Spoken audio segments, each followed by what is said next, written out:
प्रथमतः मी छत्रपती राजमाता जिजाऊ यांना मानाचा मुजरा ठेवून मी माझा भाषणाला सुरुवात करतो। महाराष्ट्राचे आराध्य दैवत छत्रपती श्री शिवाजी महाराज व छत्रपती श्री संभाजी महाराज यांना मी प्रणाम करून मी माझ्या भाषणाला सुरुवात करतो। आदरणीय भिडे गुरुजी यांना वंदन करतो। पाच पातशाहीच्या जखाड्यात अडकलेला हा महाराष्ट्र कुणाच्या मनात सुद्धा स्वराज्याची ठिणगी सुद्धा पेटली नसती, पण त्याच महाराष्ट्रात सिंदखेड या प्रांतात राजमाता जिजाऊ साहेबांचा जन्म झाला। आशेचा एक किरण। राजमाता जिजाऊंचा जन्म 12 जानेवारी 1598 रोजी झाला। लखोजी जाधव यांची कन्या। आता लखोजी जाधव हे राज यादव वंशातले चंद्रवंशातले होते। लहानपणापासूनच राजमाता जिजाऊंना शस्त्राची आवड होती, युद्धाची आवड होती, घोड्यावरती बसण्याची आवड होती। आता प्रत्यक्षातच गुलामीच्या जखडात अडकलेले आपले मराठ्यांच्यात युद्ध करत होते। आता मग हीच तलवार आपल्या स्वराज्यासाठी कशी वापर करता येईल हे छत्रपती राजमाता जिजाऊंनी दाखवले। की एक दिवशी अशी घटना घडली की लखोजी जाधवांना राजमाता जिजाऊंनी विचारलं की तुम्ही ही तलवार कोणासाठी चालवताय, तर त्यांच्या मनात प्रश्नचिन्ह निर्माण झालं की आपण तलवार कोणासाठी चालवतो।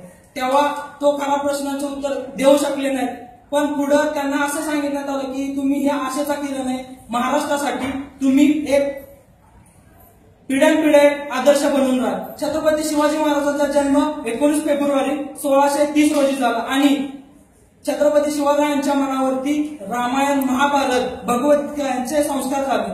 त्या काळात छत्रपती शिवाजी महाराजांवरती ज्या प्रकारचे संस्कार झाले त्या प्रकारचे संस्कार आता आपल्या या 21व्या शतकात होत नाही, कारण फेसबुक, व्हॉट्सअप यासारखे याच्यामुळं जगाडलं राहील। त्याच्यातून वेळ भेटला तरच संस्कार होतील। हा एक विचार मांडण्याचा एक मी वेगळा टर्निंग पॉइंट आहे। कारण राजमाता जिजाऊंनी स्वराज्याचं देखणं स्वप्न पाहिलं, कारण स्वतःचा विचार करणं सुद्धा ज्या महाराष्ट्रात पाठ निर्माण करणारे आदिलशाह की स्वतःच्या महिलांना सुद्धा सुरक्षित ठेवता येत नव्हतं। अशा प्रकारच्या त्या स्वराज्याची कल्पना आपण केली तर शक्य आहे अशक्य, कारण राजमाता जिजाऊंनी जे देखणं स्वप्न प्रत्यक्षात उतरवण्याचा प्रयत्न केला ते छत्रपती शिवाजी महाराजांवरती कला, युद्धकला, संस्कृत, राजनीती कशा प्रकारे केली पाहिजे या सगळ्यांचा धडा छत्रपती राजमाता जिजाऊंनी दिला। कारण जेव्हा परस्त्रीला माते समान, आता आपण बघतो की एखाद्या महिलेवरती बलात्कार झाला तर कशा प्रकारे वर्षानुवर्ष तेच बलात्कार झाला तर मोठ्या फ्रंट पेजवरती येतं, पण ज्याच्यावरती गुन्हा दाखल झाल्यानंतर जी शिक्षा मिळते ती कुठल्या तरी कोपऱ्यात, छोट्याशा कोपऱ्यात येते, म्हणजे ही। पण राजाच्या पाटल्यावरती जेव्हा एका स्त्रीवरती बलात्कार केला तेव्हा त्याला ज्या प्रकारची शिक्षा दिली त्याची मी तुम्हाला एक थोडक्यात सांगतो की त्याचा चौरंग केला। चौरंग म्हणजे दोन्ही हात, दोन्ही पाय कापले आणि त्याला भर चौकात माणसानं येणं जाणाऱ्यांनी त्याच्या अंगावरती चपल्या टाकता आले पाहिजे, थुकता आलं पाहिजे, अशा प्रकारची शिक्षा होती। रोज 5 चपकाचे फटके होते। म्हणजे अशा प्रकारची महिलांवरती अत्याचार झालं तरच अशा अत्याचार बंद होतील। म्हणजे राजमाता जिजाऊंना आपण विसरलोय का? नाही, कारण मुळात राजमाता जिजाऊंचं कुणाला आदर्श पडलंच नाही, कारण कुणालाच माहित नाही आपण फेसबुक, व्हॉट्सअपमुळे अडकलोय की आपल्यासाठी कुणीतरी काहीतरी करून ठेवलंय, स्वराज्य निर्माण केलंय, सुराज्य निर्माण केलंय। याचा विचार आताच्या फुलेंच्या कन्यांना, सावित्रीबाईंच्या कन्यांना किंवा राजमाता जिजाऊंच्या कन्यांना कळलं पाहिजे होतं, पण ही क्षमस्व आपल्या महाविद्यालयात ही राजमाता जिजाऊंची जयंती साजरी केली। प्रथमतः मी आपल्या प्राचार्यांचं आभार मानतो। जेव्हा राजमाता जिजाऊंनी आपल्या स्वराज्यासाठी शेतकऱ्यांना ज्या प्रकारचं की नांगर पण चालवला आला पाहिजे आणि युद्ध पण करता आलं पाहिजे, मग आता पुण्यात अशी घटना होती की गाढवाचा नांगर फिरवला। आता गाढवाचा नांगर फिरवल्यानंतर तिथं कुठल्याही प्रकारचं वसाहत करू शकत नाही, कोण शेती करू शकत नाही, पण छत्रपती शिवाजी महाराजांच्या पाचवीलाच नांगर आणि तलवार पुजलेली ही राजमाता जिजाऊंनी पुण्यामध्ये ती पार उपसली आणि तुटकी चप्पल ती काढून टाकली आणि तिथं सोन्याचा नांगर फिरवला आणि सोन्यासारखं पुणे निर्माण केलं।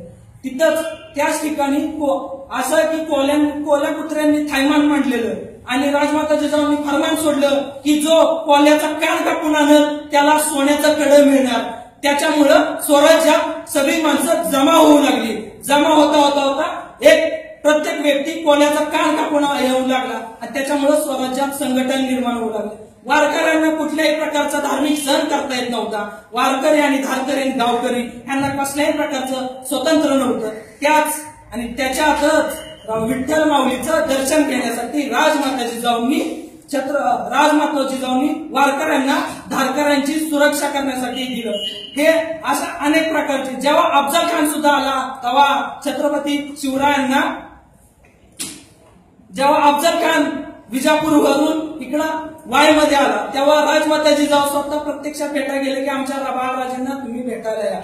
ते जरा हे झाले तरी पण राजमाता जिजाऊंनी त्यांना भेटण्यासाठी बोलवलं. पण पुढचं असं झालं की जेव्हा भेटण्याची वेळ होती 11 नोव्हेंबर या दिवशी राजमाता जिजाऊंचा आशीर्वाद घेण्यासाठी प्रतापगडावरती छत्रपती शिवाजी महाराज तर ते एका शब्दात बोलले की कुठली आई असली तर जाऊ नको बाबा, दुसऱ्याला कुणातरी पाठव. अशा बोलल्या नाहीत. कारण म्हणले आपल्या वडिलांचं आणि आपल्या भावाचं ओलीस उष्ण कर याच प्रकारे शब्द.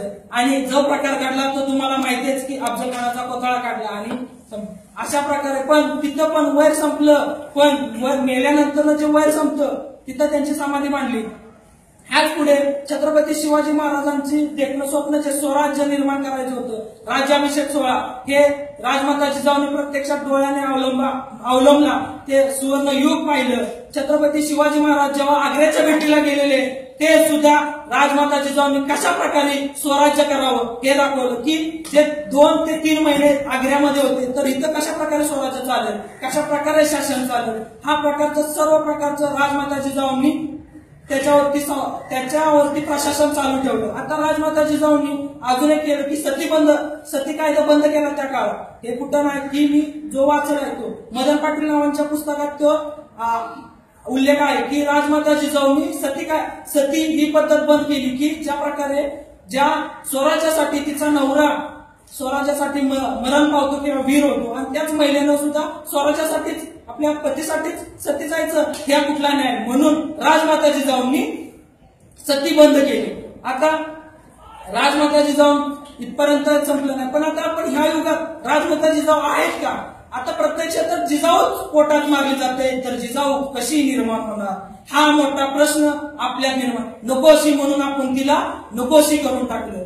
मुलगी नको म्हणून नकोच म्हणजे जिजाऊ जन्मली नाही तर शिवराय कसे जन्मणार, स्वराज्य कसे येणार, संभाजी राजे कसे येणार हाच प्रकार आपल्यात घडला पाहिजे. कॉलेजमधलं कॅन्टीन मध्ये जी बसतात त्यांनी वर्गात येऊन बसलं तर त्यांचा फायदा होईल. नुसतंच कॅन्टीन मध्ये बसल्यानंतर ना अर्थच काय उरत नाही. याच्यासाठी आपण आपल्या इतिहासाचा काहीतरी पाठीमागे घडलेलं असतं, काहीतरी चुका असतात त्या आपण भविष्यात सुधारायचं असतो. म्हणून इतिहास घडत असतो आणि इतिहासाचे साक्षीदार आपण होत असतो. छत्रपती शिवाजी महाराजांनी अजून एक काम केलं, अजून एक मोठं की स्वतःची नाणी छापली. पण आताची परिस्थिती अशी आहे की छत्रपती शिवाजी महाराजांनी स्वतः कोणत्याही किल्ल्याला स्वतःचं नाव दिलेलं आहे. पण आताची नवीन युगातली पोरं स्वतःची नावं किल्ल्याला देतात, तोफेवरती उभे राहतात असा प्रकार. पण त्यांच्यावरती ते संस्कारच झाले नाहीत. घरात मुळात शिवचरित्रच वाचून दाखवत नाही. त्यात किती जण असे आहेत की स्वतःहून शिवचरित्र वाचले किंवा वाचनालयातले घेऊन शिवचरित्र वाचले. मुळात कुणीच असा प्रकार घडला नाही. महान पुरुषांचं आपण शिवचरित्र वाचत नाही त्यामुळे आपल्या मनावरती संस्कार होत नाही. आता स्वामी विवेकानंदाविषयी मला जरा 2 शब्द बोलायचे. शिकागोच्या धर्म परिषदेत स्वामी विवेकानंद भगव्या वस्त्रात असेच बसले होते आणि त्यांना त्यांच्या बाजूच्या एका वक्त्यानं विचारलं की तुम्ही भगवद्गीता करता पण भगवद्गीता मानतो कोण? आणि असंच सगळ्या देशातील सगळे ग्रंथ असं ठेवलेले आणि सगळ्यात शेवटला भगवद्गीता होती.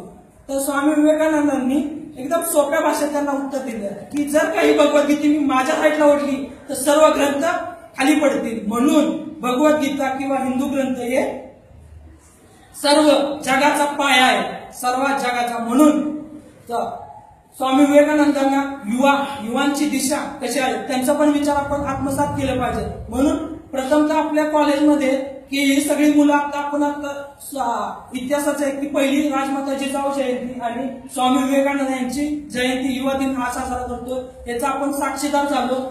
कीर्ती महाविद्यालयाचा मी आभार मानतो आणि ज्या ज्या विद्यार्थ्यांनी मला आपल्या या कार्यक्रमासाठी मदत केली, ज्या ज्या शिक्षकांनी चालाटे मॅडम, वानखेडे सर, मगरे सरांना, अडावकर सरांना, TYBA आपले आरबीचे विद्यार्थी, या सगळ्यांचे आभार मानून राजमाता जिजाऊ जयंतीच्या सर्व मुलींना शुभेच्छा, सर्व मुलांना शुभेच्छा. तुम्ही पण अशाच प्रकारे इतिहास घडवा ही नम्र विनंती. जय जिजाऊ, जय जिजाऊ.